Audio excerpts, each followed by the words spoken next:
Several different collectors, many of whom were artists themselves, have donated their collections to the New Mexico Museum of Art throughout the years. When such collections are acquired, the museum tries to uphold the original collection's significance while maintaining the integrity of the permanent collection.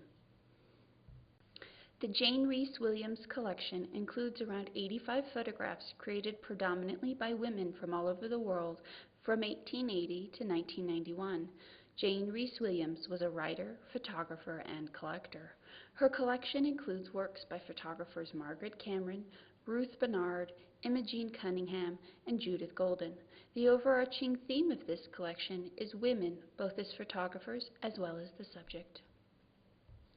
During the Great Depression of the 1930s, President Franklin Roosevelt and the federal government created a new type of government funding aimed at assisting artists in their survival and economic recovery.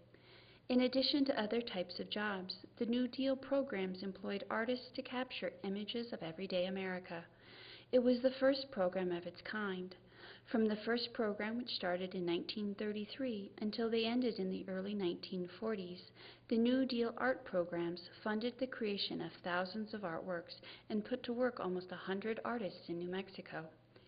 Since these artworks were created using government money, ownership of them resided with the federal government. It would be impossible for any one institution in the United States to care for all the work created during the New Deal era in all of the states. As a result, public institutions in each state are designated repositories.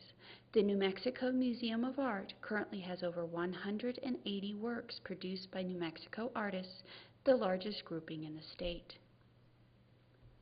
Lucille Alter is a prominent art critic and activist who currently lives in New Mexico. Unlike the museum, Lippard never intended to have an art collection.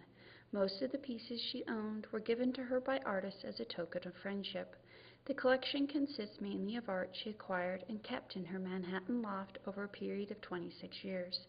The individual works range in style from minimalist to political commentary and are by artists as divergent as Sol LeWitt and Luis Jimenez. This collection traveled to several museums throughout the United States as an exhibition before being gifted to the New Mexico Museum of Art in 1999. The New Mexico Farm Security Administration Collection consists of over 330 images that were taken in the Southwest from the years 1939 to 1943. The FSA was a federal agency established in 1935 as the Resettlement Administration. The FSA hired photographers Russell Lee, John Collier Jr., and Jack Delano to document America during the Great Depression. Since the photographers were paid by the federal government, the resulting negatives became the property of the Library of Congress. During the 1980s, the Library of Congress lent the New Mexico Museum of Art the original negatives to create a master set of archival prints for our collection. To date, the FSA photographs serve as an important historical record of the country.